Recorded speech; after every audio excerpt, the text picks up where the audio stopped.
What is up, y'all? So in this video we're gonna make a key for this little fella.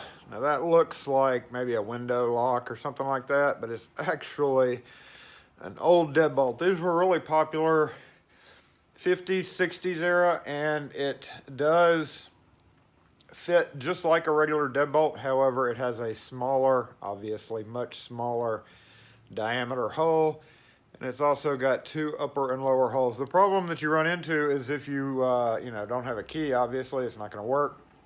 Another thing is you can't just replace these without re-drilling the hole, which is kind of hard to do DIY without the proper tools, because this hole is extremely small. If we hold a key up to it, we can see exactly how big it is. Much smaller than a standard, even a regular inch and a half prep like old Schlage. Those still have to be drilled out to make work for that. And this is just a simple wafer lock. I say simple wafer lock, that can be misconstrued a handful of different ways, but it is just a simple wafer lock. Probably 4 or 5 wafer. You can do one of two things. You can either take it apart, and we're going to show you how to do that in this video, or you can impression it. I've done impressioning videos. If I were to impression it, I would do the chisel edge on one side of the key and just impression it just like anything else. However, these can come apart, and we're going to put it on the table and do that right now. But first, we got to decide which key to use. Always with wafer locks, you would start off by grabbing the Y11. That's always your first choice, and it doesn't work, so then you would move up to the other more common Yale type keys, and we have some up here. You got Y13, 12, and 14. So we'll start off backwards. We'll get to 14. 14 goes in. The 12 does not, and the 13 does. The 13 goes in a little bit easier than the 14 does.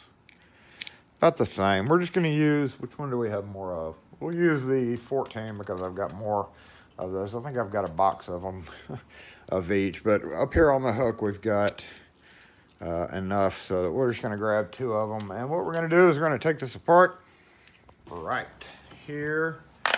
And again, these would be fairly easy to impression, just like any other wafer lock would be. No big deal, but let's go ahead and take it apart because that is one valid way to do it. What we first look at it, we notice it's spring loaded. It's got some spring pressure going in there, and then on the back, that is spring loaded. And if we look really close at it, we see that retaining ring with the separation right there. So what we have to do is just press this down like that, kind of hold it down out of the way, and then pry this little ring open. Usually it is not hard to do unless it's like really corroded, so I'm going to try to do this in my hand. Oh, there we go, pops right open. And there are a couple of, I think there's 2 springs in here we have to be aware of, which is why sometimes it's good just to impression it. If you're good with an impressioning, it's probably easier to do it that way. So there's our little tension ring. Let's move down here. And very carefully, we're going to remember, let's see, let's do this. Keep holding that in, that way's up. So when we take this apart, we've got the cap, the spring, and the gooey little mechanism there. So it's kind of good that we took this apart because it's kind of gooey in there. That needs to be cleaned up. And again, another spring behind it. So dual spring, and if we look there, we have also some more debris, crunchy debris. It's actually kind of good that we did this. So when you push the key in, it pushes that spring, this one, into this, and then the cutouts at the top and bottom here engage with the little teeth, which lets the fixed tailpiece turn, which in turn opens the door. So next we're just gonna unscrew this screw right here. Pretty easy to do. And lift it out. It's just a plate. Like there. And there we go. We are down to the core. That was pretty easy to do. So we're just gonna push the core out and set this aside. And it is a 5 wafer key lock. So let's put our, with a bunch of hardened, what is that, pencil lead? Is that pencil lead? It is pencil lead, look at that. That is not graphite, people. It's not graphite, not graphite. Okay, well, maybe hardened graphite. Anyway, fairly easy to pretty much figure out if you're familiar with 5-cut wafer locks. This one looks like it could probably be like a card 5 because it's got pretty narrow little spacing there. And another thing is the cuts actually start pretty far forward and they're pretty tight together as well. But if we look at that last cut right there, it's right there on the tip. So in this case, we would just knock it down. Just gonna go ahead and use a Lishi cutter for this, so I don't have to get up and down to do this. So I'm gonna go ahead and knock out, wait, I gotta flip it this way. It's a left-handed cutter. Always buy the right-handed Lishi cutter when you're buying it. I'm just joking. There's not a right or left-handed Lishi cutter. Boom. All right, that is down far enough. And the other two looks like 1-1, and then we got a little bit deeper, a little bit deeper. So we're just gonna kind of gauge that. And I'm just showing this because using a Lishi cutter, again, because I don't wanna, gotta watch your fingers. You can really pinch your fingers pretty bad with this guy. So we're gonna nick and then nick. Right about there. Should be right on it. And that first cut was a little bit deeper, so we're gonna go a little bit deeper. Come on out. Come on out. Definitely needs to be hosed down with some lubricant while we have it apart. Let's go back and make that front just a bit deeper, right about, nope, that was almost right there. Nope, still needs a little bit more. There we go. So it's like 3 or X is between 2 and 3, so like XX11X or X33112. 33112. Still up just a bit. I'm gonna look in here and we're gonna take out that center. Actually, probably should have cut that just a little bit closer. So we're just gonna kind of laser cut those two because they're close enough together. No, still needs to go down. So maybe 43112, 43112.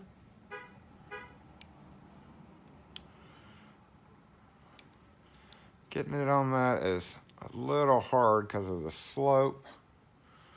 There's a slope right there that you got to deal with. So that one little section is a little bit tricky to nibble down. Okay, that looks good. Looks like it'll work. Oh. Oh.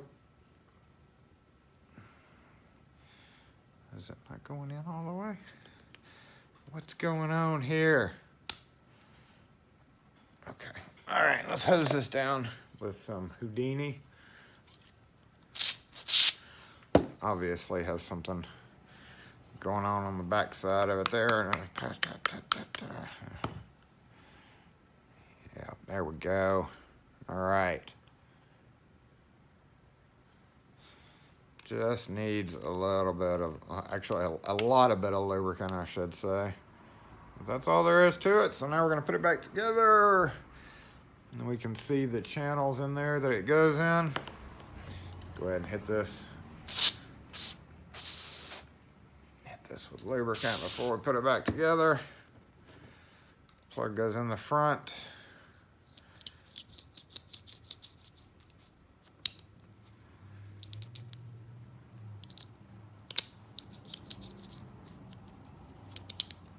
Try our key a few times. And let's go ahead and reassemble. So let's get our plate. Icky. And put it on just like that. They're a little bitty short screw. I ended up having to hold this up the whole video. I don't know why I had to. I didn't have to, but I ended up holding it up. Tighten that back down. Give it a good little crank. Might want to use Loctite there. That's up to you. Check our key one more time. We can put it on a duplicator and copy the key after we get the first one. Or if you're in the field, it's just as easy to snip out another one. That first spring is pretty gooey as well, so we're just going to lubricate as we go. And that was just balanced, like right there in the middle. And again, we have a lot of goo right here, a lot of hardened goo. Ew.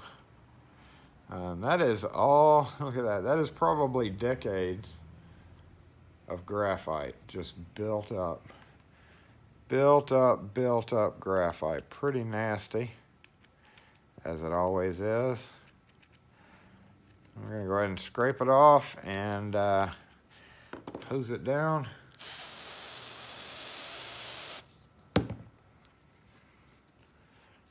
Yuck. And we're just going to kind of, I got a balance there, and we're just going to slip it together just like that. To put our spring on top here. And lastly, our cap, which also has some graphite going on, built up. No telling how many tubes that was. So that is it, y'all. These are really easy to deal with if you run up on it. It may look intimidating if you're not used to seeing these old fellows, but rest assured they were pretty popular. I'm gonna set this down to do this part. And let's see, push this in, and snap. You should just snap right back together. There we go. Okay, so what happens is you put your key in.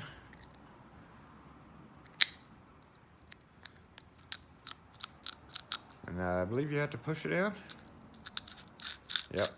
So once you put your key in, it doesn't do anything if you just turn it. You have to physically push that key in to get those tabs to engage. And then once you do, you hear it snap into position. Then it turns our tailpiece, which in turn turns the deadbolt and unlocks it. So that is that. Remember that if you're impressioning it, you do have to push in while you're impressioning it. It will turn otherwise, but it's gotta be pushed in to actually actuate the deadbolt. So again, we could just snick one out. Let's just snick one out again on this, since we're right there. Right there won't take but a minute to do this. So let's go ahead and get it all the way first time. Boom. I don't know, that may be too far forward. Boom, and then down here. Boom. Let's see if that works.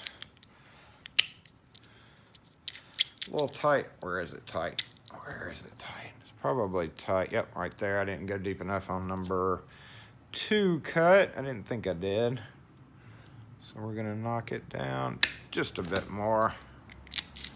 And that's it. So there we have it. Making keys for really, really old wafer deadbolt. And now it's time to go. God, this really does look like a pencil. A pencil lead, y'all.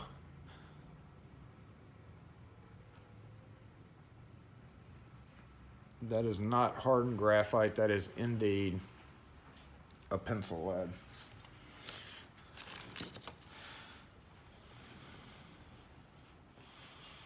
Hello. People, please don't use graphite or pencil leads to lubricate your locks. So anyway, there we have it. Just a simple 5 wafer deadbolt, ye olden deadbolt key make with a Lishi clipper. If you have any questions or comments, as always, post them in the comments section. Thanks for watching. We'll catch y'all next video.